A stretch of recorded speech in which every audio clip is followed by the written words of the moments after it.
আজকে 13ই ডিসেম্বর, তাই না? আগামীকালকে 14ই ডিসেম্বর শহীদ বুদ্ধিজীবী দিবস।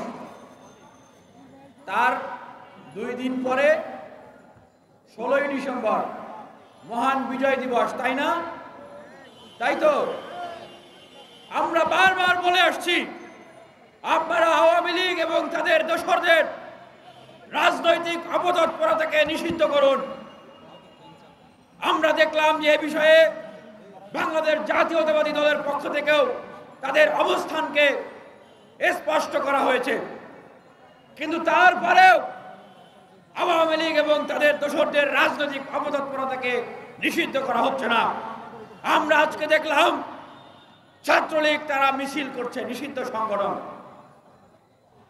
আবার আওয়ামী লীগ তাদের কর্মসূচি ঘোষণা করেছে আগামী 14ই ডিসেম্বর এবং 16ই ডিসেম্বর।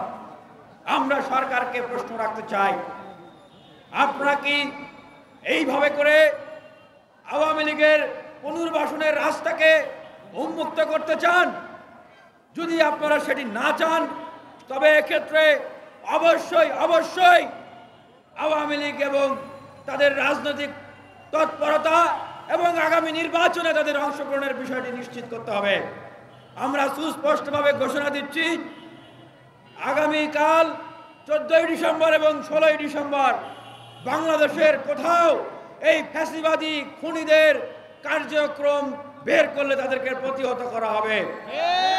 কারণ তাদের পক্ষ থেকে আমরা কোনো ধরনের অনুশোচনা শুনি নাই, তাদের কোনো সংস্কারের কথা শুনি নাই, ক্ষমা চাওয়ার কথা শুনি নাই, বরং শুনেছি এই খুনি হাসিনাকে তারা আবার ফিরিয়ে আনতে চায়। তারা বলছে এই হাসিনা ছাড়া বাংলাদেশ নাকি ঠিকভাবে চলছে না। পাশাপাশি বলতে চাই যে ভারত থেকে এখন উস্কানি দেওয়া হচ্ছে, বলা হচ্ছে 18 মিনিটে তারা বাংলাদেশ দখল করে নেবে। আমি কংগ্রেসকে ধন্যবাদ জানাই, তারা বিজেপির উগ্রবাদীদের এই সমস্ত বক্তব্য এবং কার্যক্রমের নিন্দা জানাচ্ছে। আমি আরেকটি জিনিস স্পষ্টভাবে বলে আমার বক্তব্য শেষ করব। এখন একটি অস্বস্তিকর পরিবেশ তৈরি হয়েছে। আমাদের একজন উপদেষ্টা নাহিদ ইসলাম তিনি বললেন, রাজনৈতিক দলগুলো সরকারকে ব্যর্থ করার জন্য তারা চেষ্টা করছে। এখানে দুটি বিষয়কে স্পষ্ট করতে হবে। রাজনৈতিক দলগুলোর অস্বস্তির জায়গা রয়েছে, কারণ রাজনৈতিক দলগুলোর জায়গা থেকে যখন রাজনৈতিক দলগুলো মনে করছে যে সংস্কারের কথা বলে নতুন রাজনৈতিক দল কিংস পার্টি তৈরি করার কাজ চলছে। তাই বলতে চাই, সংস্কারের কথা বলে কোন কিংস পার্টি তৈরি করার কাজ করা যাবে না।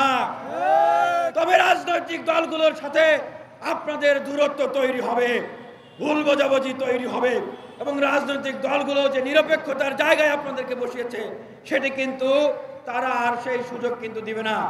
আবার রাজনৈতিক দলগুলোকে বুঝতে হবে, এক সাগর রক্ত, এত জীবনের বিনিময়ে যেই গণ অভ্যুত্থান আমরা পেয়েছি, নতুন বাংলাদেশের আমরা সুযোগ পেয়েছি, সেজন্য সংস্কারের সুযোগ অবশ্যই অবশ্যই দিতে হবে।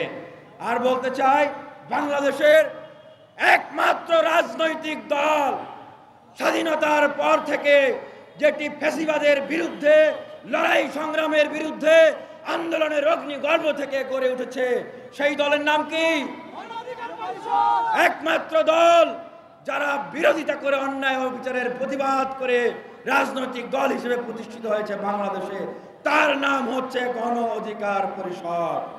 আমরা বলতে চাই, আগামীর বাংলাদেশে এই তারুণ্য নির্ভর রাজনৈতিক দল বাংলাদেশের মানুষকে পথ দেখাবে এবং ইনশাআল্লাহ 300 আসনে প্রার্থী দিবে, বাংলাদেশের ভবিষ্যৎ নেতৃত্ব দিবে ইনশাআল্লাহ।